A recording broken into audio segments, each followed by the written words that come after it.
selon sa richesse, suivant cette richesse-là, qui a été, par le Saint-Esprit, mesurée dans le Fils. C'est le Fils qui prêche. C'est le Fils qui enseigne en travers vous. Parce que cette mesure-là, le Saint-Esprit s'en sert. Mais s'il n'y avait pas cette vie révélée, c'est pas le Saint-Esprit qui s'en sert. C'est moi, à ma façon. Donc, c'est selon, suivant la mesure où Christ est devenu vivant. Hein? Une réalité qui est rendue vraiment en vous, qui est révélée, qui est vivant, selon la mesure de sa richesse que lui a décidé, que toi, tu n'as rien à décider, qui est mort. Tu as juste à décider de laisser Christ vivre en toi. Puis lui, il va faire la balance. Le seul effort qu'on a à faire, c'est de donner sa vie. Accepter de donner sa vie parce que lui, il l'a fait pour toi. C'est ça notre croix à porter. En fait, on n'a pas de croix à porter. On a juste à lui donner notre croix. Qu'on ne veut pas. Notre croix, c'est quoi ça? Notre croix, c'est qu'est-ce que je ne veux pas mourir. Ça, c'est bien difficile. C'est toute une croix, il faut que je m'en ça. C'est pesant, mais si tu fais juste dire oui, Seigneur, quelle croix tu portes? Aucune croix. Il faut porter sa croix. On dit ça d'un catholique. Il faut porter sa croix. Non, tu n'as pas d'affaire à porter ta croix. Il l'a porté pour toi. Maintenant, vis au-delà de la croix. Vis où ce que tu es. Apprends à marcher dans la réalité de cette richesse en lui. Corinthiens 12, 18. Heureusement, Dieu a assigné à chaque organe sa place et sa fonction dans le corps comme il l'a trouvé bon. C'est lui qui nous place. Qu'est-ce que tu as pour mettre tes affaires, là? Moi, je vais ci, moi, je suis ci, moi, je suis évangéliste, moi, je fais ci, moi, je fais ça. Qui t'a conduit là?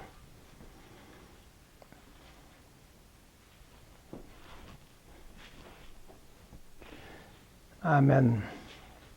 Les organes. On est des organes de Jésus-Christ dans son corps. Ces organes-là, c'est les mesures de son Fils en nous, selon sa richesse, qui vont être utiles à être utilisées. On parle d'organes. L'intelligence, c'est un organe.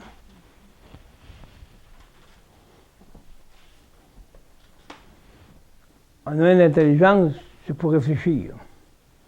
On a une intelligence pour savoir où mettre notre volonté. C'est des organes qui servent à décider, à faire marcher notre intelligence.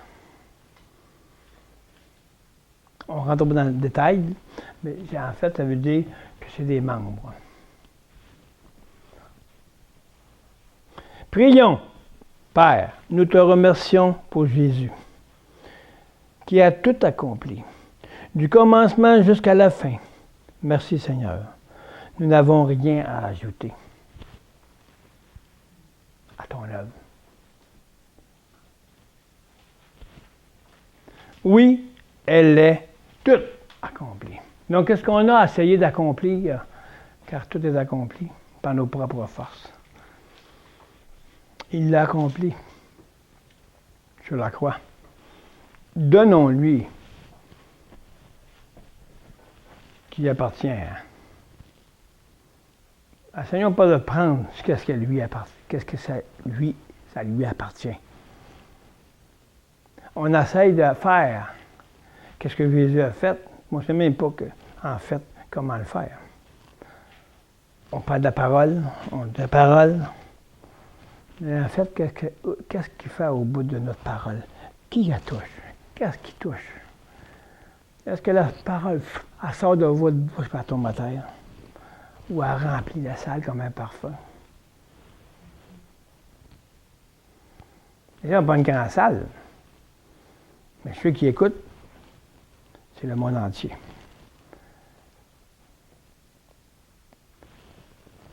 Où tombe notre parole? Quand on enseigne ou qu'on parle de Dieu. La parole se transporte non pas par un langage de soi, moi. Elle se transporte par le Saint-Esprit. Je parle, c'est le Saint-Esprit qui parle. Il va projeter dans les cœurs des autres. Il ne parlera pas à leurs intelligences pour essayer de lui faire comprendre quelque chose selon ma façon que moi, je comprends. Le Saint-Esprit va prendre la parole du Fils, puis il va l'envoyer dans les cœurs de ceux qui écoutent. Il souffle la parole. Jésus dit, je souffle, je vous donne le Saint-Esprit. Je souffle la parole, je vous donne la parole. Quand il a soufflé sur les apôtres, il a soufflé la parole. Je vous donne le Saint-Esprit qui vous conduit dans toutes choses. Le Saint-Esprit connaissait la parole. Il connaissait Jésus. Il a soufflé le Saint-Esprit. Il a soufflé la parole. Parce que Jésus était en accord avec le Saint-Esprit, puis le Père. Donc, qu'est-ce qu'il a soufflé en fait? C'est la puissance qui va donner la vie à la parole. Ah, wow. La puissance du Saint-Esprit.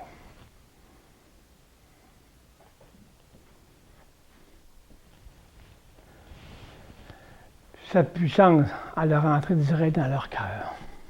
Un souffle de vie.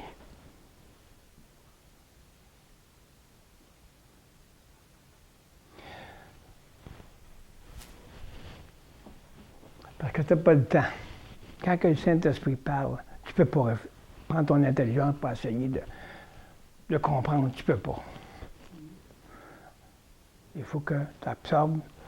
Le Saint-Esprit sait ce que tu as besoin. Il te révélera autant qu'on lui. Ne cherche pas à avoir la révélation de ce que tu veux, parce que tu ne l'auras pas. Tu vas t'en faire une raison. Ah, ben c'est ça qui voulait me révéler. Là, je décide, je pense. C'est peut-être ça. Le Seigneur ne parle pas des peut-être. L'autre, tu vas l'avoir. Laisse parler le Saint-Esprit dans ton cœur. Et laisse-le te guider, parce que lui connaît tes besoins. Selon sa richesse, qu'on a dit. Quelle richesse as-tu, toi? Pour essayer de faire ce que Jésus, c'est le seul qui peut le faire par le Saint-Esprit. Toi de là, puis laisse agir.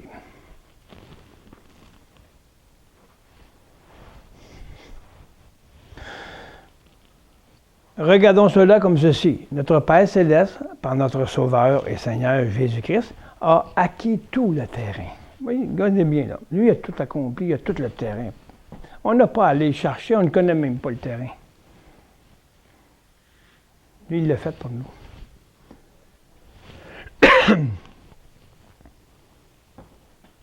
Il l'a acquis pour nous. Il nous appartient le terrain. Toute sa vie nous appartient.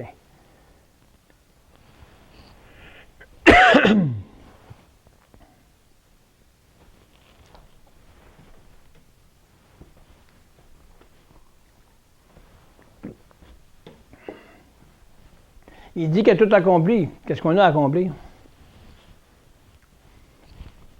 Il a tout acquis. Le terrain de la victoire. Ça lui appartient. Il a tout. Il a tout à lui. Il a pris tout le terrain, lui. Donc, il a donné à nous le pouvoir d'avoir le terrain.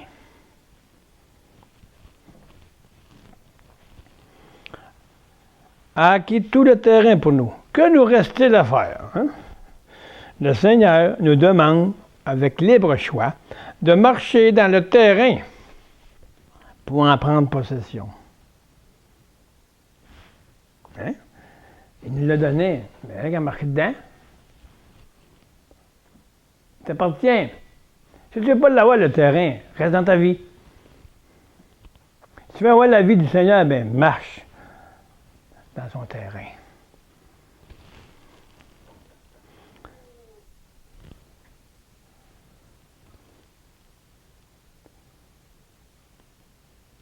Il ne reste qu'à le saisir.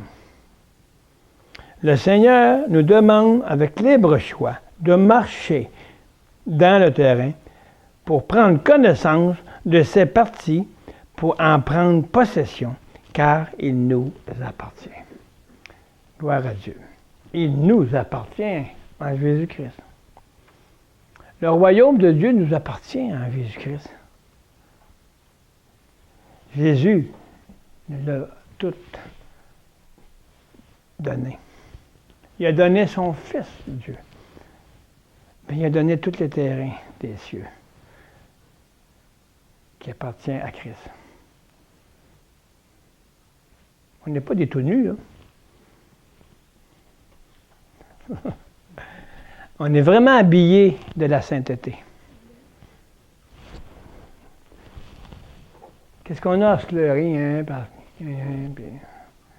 pour petit moi? On a juste accepté le terrain et marcher dedans. C'est sa vie.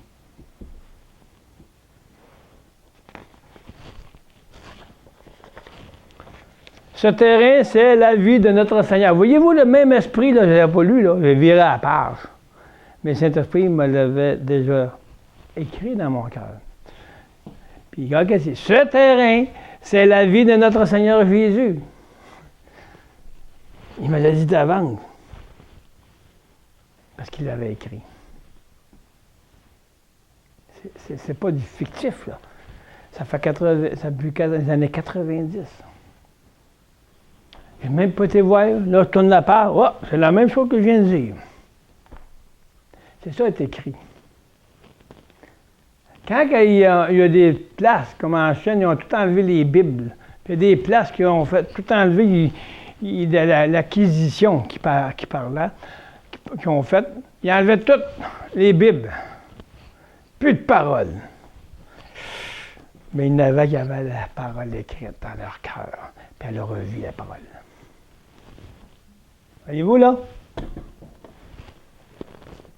On n'a pas besoin de parole quand tu vis le Christ. Parce que tu l'as en toi.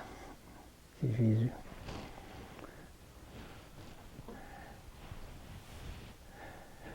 Ce terrain, c'est la vie de notre Seigneur Jésus-Christ et tous ces mystères cachés aux yeux du monde.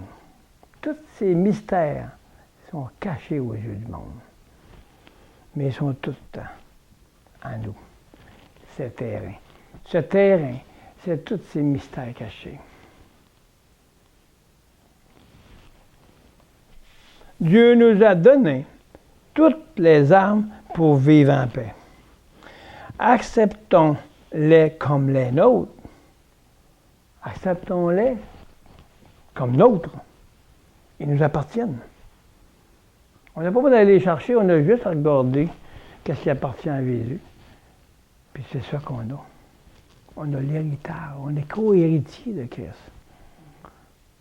Puis il est héritier du Père, de Dieu.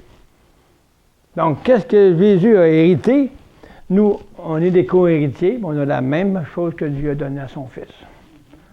Hein? On est en Jésus-Christ, on a le même héritage. Les promesses. Alléluia. Nous n'avons pas à nous battre pour nous acquérir le chemin de la victoire. On n'a pas à se battre. Il l'a déjà fait. Nous, on est morts. On ne peut pas se battre par nos propres forces. Pour acquérir le chemin de la victoire, mais le recevoir en marchant dedans, avec assurance, vers la vie de résurrection. Voilà le terrain. On l'a, le terrain, on a seulement à marcher dedans, à l'accepter en nouveauté de vie, c'est là. La nouvelle vie s'appelle le terrain de la victoire. Amen. Faisons juste à le recevoir. Donnons-nous au Seigneur. humilions-nous. Mais voici, je désire ta vie. Parce que tu l'as accompli. Je veux marcher dedans. Moi, je ne veux rien savoir de moi. Moi, je suis mort. Maintenant, Seigneur, fais-moi marcher dans ton pays. Dans ta connaissance.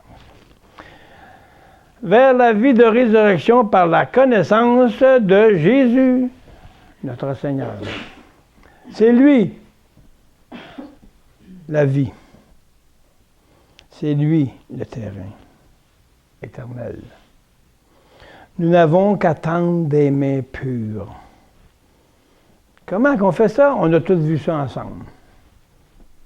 Les mains pures, c'est lavé par le sang de Christ. Puis pour être lavé, il faut passer par la mort.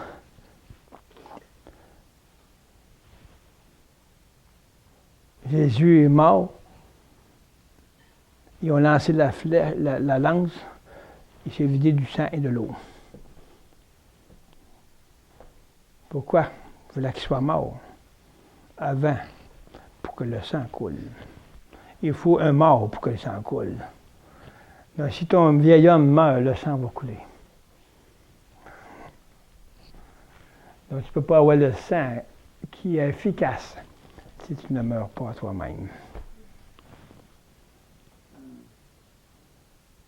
C'est spécial, hein?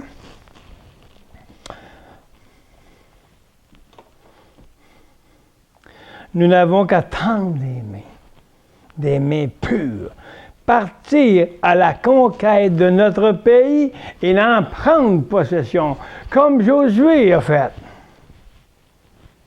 Il est parti, il n'a plus possession. Il a écouté les instructions de l'Éternel, par exemple. Va pas à gauche ni à droite. Va pas à gauche dans ta vieille vie, puis à droite dans la nouvelle vie, parce que tu vas t'écarter. Il a dit à Josué, voilà. Et je serai avec toi. Mais justement, j'ai le Josué. Parcourez les camps, Josué 1:11. Et voici ce que vous commanderez au peuple. Préparez vos provisions, car dans 3 jours, vous passerez ce Jourdain pour aller conquérir le pays dont l'Éternel, votre Dieu, vous donne la possession. Il a donné la possession, allez conquérir votre pays. C'est exactement ce que Jésus a fait. Il vous a donné, il nous a donné possession de la vie éternelle. Il nous a donné la possibilité d'avoir la possession de son Fils. On l'a, sa vie. On a seulement qu'à y aller la chercher. En obéissant. Vous passerez ce Jourdain pour aller conquérir le pays dont l'Éternel, votre Dieu, vous a donné la possession. Vous passerez à la mort du Jourdain, parce qu'ils ont passé par le baptême, et vous conquérissez ce qui vous appartient.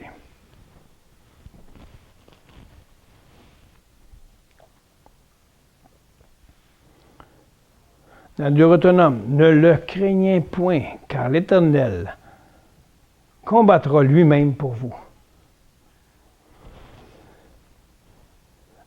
Ne les craignez point, car l'Éternel, votre Dieu, combattra lui-même pour vous. Donc, si tu crains à l'autre vie qui t'attend, la vie de résurrection, parce que tu ne veux pas perdre ta vie, mais il dit ici, Dieu combattra lui-même parce que tu as accepté de donner ta vie, d'obéir.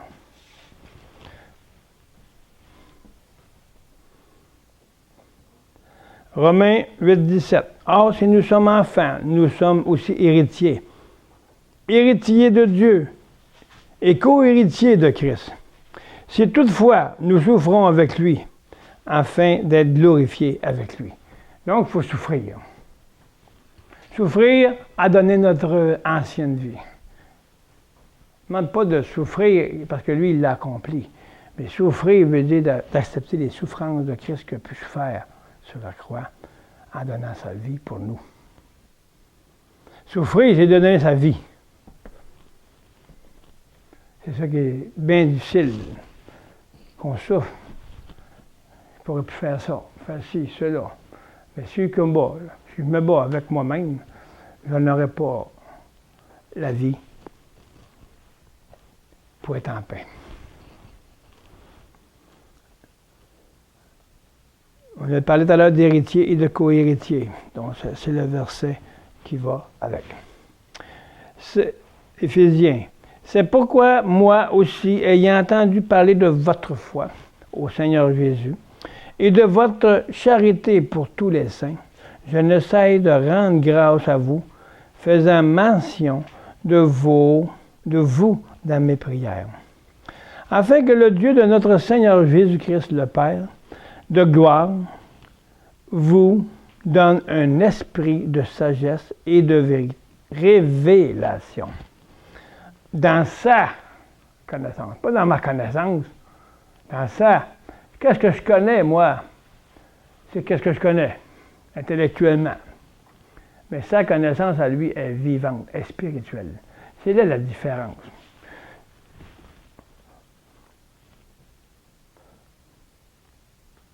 À 18, qui illumine les yeux de votre cœur.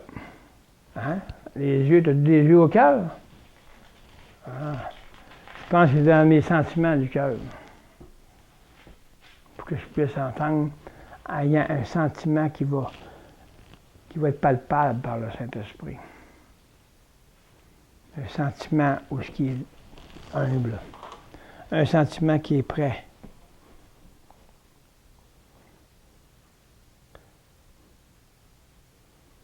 Pour que vous sachiez quelle est l'espérance qui s'attache à son appel, quelle est la richesse de la gloire de son héritage qu'il réserve aux saints, et quelle est envers nous qui croyons l'infinie grandeur de sa puissance se manifeste avec efficacité par la vertu de sa force. Qu'est-ce que c'est la vertu? C'est toute la structure de la personne de Christ. Comme nous, on a des vertus. Mais celle de Christ n'est pas la nôtre. La vertu de Christ, c'est sa personne. C'est comment il est conçu. Il est bon, il est vertueux, il donne sa vie, il ne critique pas, il est vertueux, il est humble, il aime.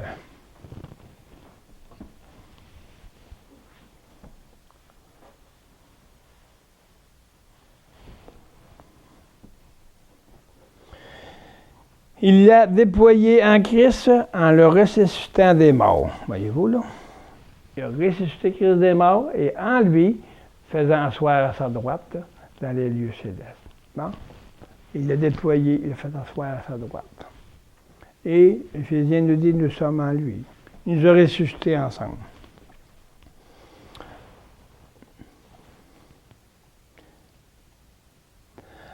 Oui, que le Père et notre Seigneur nous bénisse et veille nous remplir de son esprit pour nous donner la révélation par le Saint-Esprit.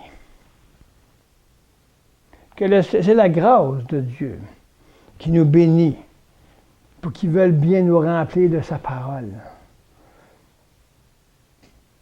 La grâce de Dieu, c'est sa parole, c'est Jésus. Est-ce qu'on l'aime, Jésus? Si j'aime Jésus, moi aimer sa parole. Moi aimer sa parole, puis moi y obéir à sa parole. Parce que c'est sa bénédiction qu'on veuille nous remplir de son esprit pour nous donner la révélation de son Fils sur la croix, sa mort, sa résurrection, Oui, il œuvre en toute sa puissance. Nous prions en ton nom. Seigneur Jésus, d'ouvrir nos cœurs, d'élargir notre esprit, de notre intelligence. Pour que mes pensées arrêtent de penser, arrêtez, mais avoir des pensées larges, afin d'ouvrir ma conscience à tout ce que l'Esprit de la parole me dit, pour que le Saint-Esprit agisse. Pour comprendre la puissance de ce mystère. Ouvre nos yeux, Père, pour que nous puissions saisir et prendre ce qui nous est acquis en Jésus. Nous avons tout en lui. On a seulement qu'à le prendre en acceptant de passer à la mort. Donne-nous le vouloir et le pouvoir, par la puissance de ton esprit. Oui, Père, que le Saint-Esprit, que le chemin a été tracé d'avance pour chacun de nous. Le chemin est tracé. Le connais-tu ton chemin? Le connais-tu ton chemin? Connaissons-nous notre chemin? Non. Qui l'a tracé?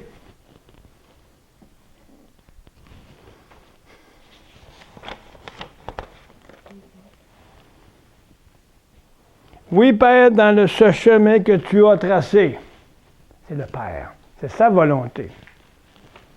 Le Saint-Esprit fait marcher dans ce que le Père a tracé. Puis c'est qui marche dedans? C'est Jésus, je suis. Parce que le Saint-Esprit sont ensemble. Le Père, le Fils, le Saint-Esprit, Dieu marche en vous. Que la main de Dieu soit sur moi et sur vous. Et tous ceux et celles appelés à marcher, dirigés, pour être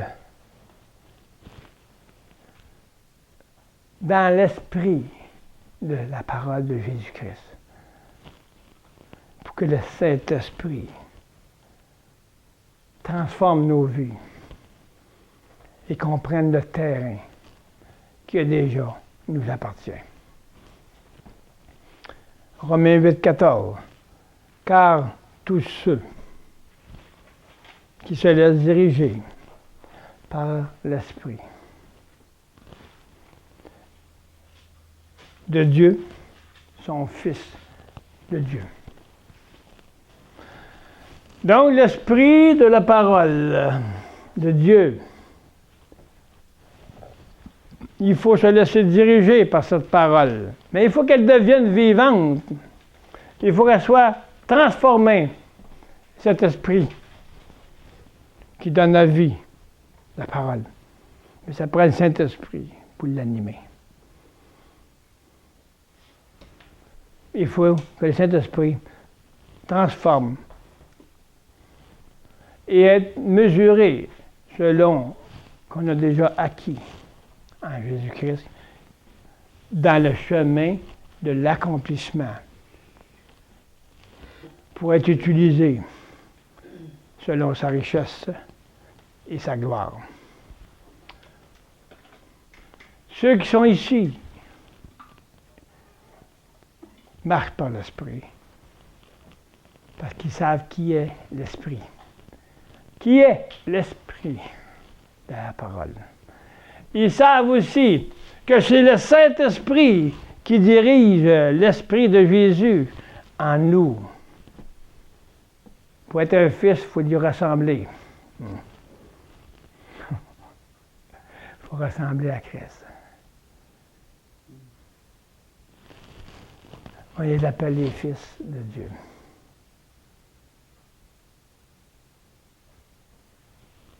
Mais pas conduit d'une façon que moi je conduis la parole. Là. Pour vraiment ressembler au Fils, Il faut avoir le même esprit qui nous dirige, puis c'est le Saint-Esprit. Il faut avoir la même pensée du Père. Donc, il faut bien comprendre que ceux qui se laissent diriger par l'Esprit de Dieu sont fils de Dieu.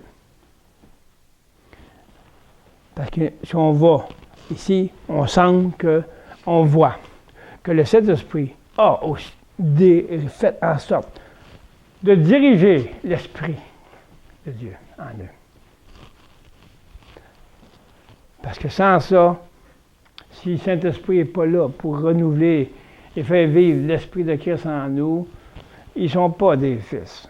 Mais il faut que le Saint-Esprit renouvelle l'Esprit de Christ en nous, l'Esprit de Dieu. Il faut voir une chose ici. Elle vient de venir. Pourquoi? Qui n'a pas dit que c'est que vient de dire par le Saint-Esprit renouvelé. L'Esprit. Pourquoi? Par ceux qui marchent par l'Esprit de Dieu. L'Esprit de Dieu comprend les trois personnes. Le Père, le Fils et le Saint-Esprit. Eux marchent par l'Esprit de Dieu. Parce que les trois sont un en eux. L'Esprit de Dieu, il aurait pu marquer l'Esprit de Jésus. Il aurait pu marquer le Saint-Esprit, ceux qui se laissent diriger par le Saint-Esprit. Il aurait pu se dire ceux qui sont dirigés par l'Esprit de la parole. Mais il a dit Dieu. Si on voit Dieu, c'est le Père, le Fils et le Saint-Esprit qui sont unis ensemble. Ceux-là sont fils de Dieu. Wow! Ceux qui sont conduits par l'Esprit de Dieu sont fils de Dieu. Donc, les trois personnes font un en eux. Ça prend les trois pour pouvoir être un fils de Dieu. Ça prend le Saint-Esprit pour vivifier l'Esprit de la parole. Et c'est la volonté du Père qui a fait en sorte de tracer le chemin pour nous en son Fils. Donc, ça prend les trois personnes pour parler de Dieu. Donc, voyons ce merveilleux Seigneur qui n'a rien oublié.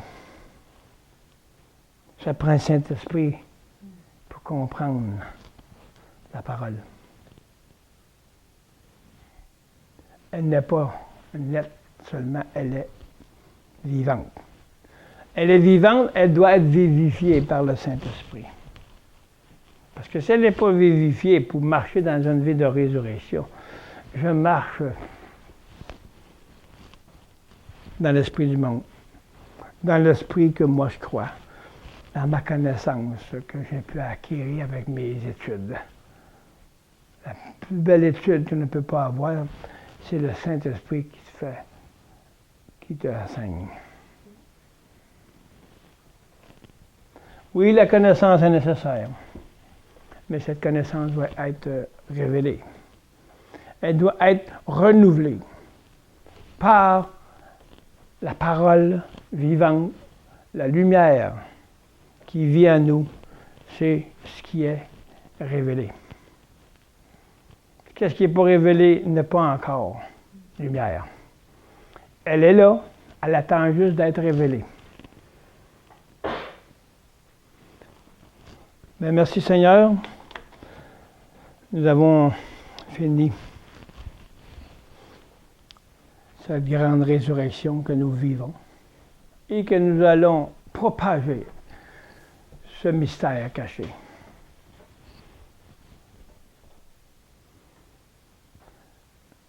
Merci Seigneur. Merci Seigneur de ce temps et de tout le temps que nous avons passé pour enseigner ce livre, Seigneur. Ce livre de vie. La victoire qui nous donne la liberté. Merci pour ceux qui nous écoutent. Merci pour que la bonté de notre Seigneur nous fait marcher dans la volonté du Père par le renouvellement de notre intelligence. Que le Saint-Esprit a toute possibilité qu'on puisse lui donner en passant de la mort afin de tout laisser en arrière. Pour que cette vie de résurrection prenne forme et marcher, non plus dans le désert de la mort, mais marcher dans les fruits de notre Seigneur, dans cet arbre de paix et de joie. Merci au nom de notre Seigneur Jésus-Christ. D'un même cœur, nous avons prié. Merci pour ton sang. Merci pour votre sang, Jésus, qui nous a purifiés, qui nous garde dans la porte, non seulement, mais qui nous fait marcher dans le pays de la liberté. Merci pour cet enseignement de l'ensevelissement, qui nous fait une démonstration que ce n'est plus moi qui vis, mais c'est toi maintenant qui vis. Merci pour cette révélation de conviction que ce monde pécheur a été crucifié dans le corps de Christ, son corps charnel, sa chair qui représentait le péché, la nature humaine, la nature pécheresse, l'arbre du bien et du mal qui a été crucifié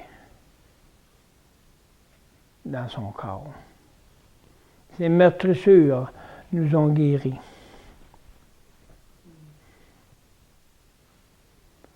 Nos meurtrissures que nous donnons au Seigneur nous guérissent de notre passé. Merci de cette grande œuvre, Père Céleste, de nous laisser la possibilité de laisser le Saint-Esprit nous conduire dans toute la vérité. Je rends gloire au Seigneur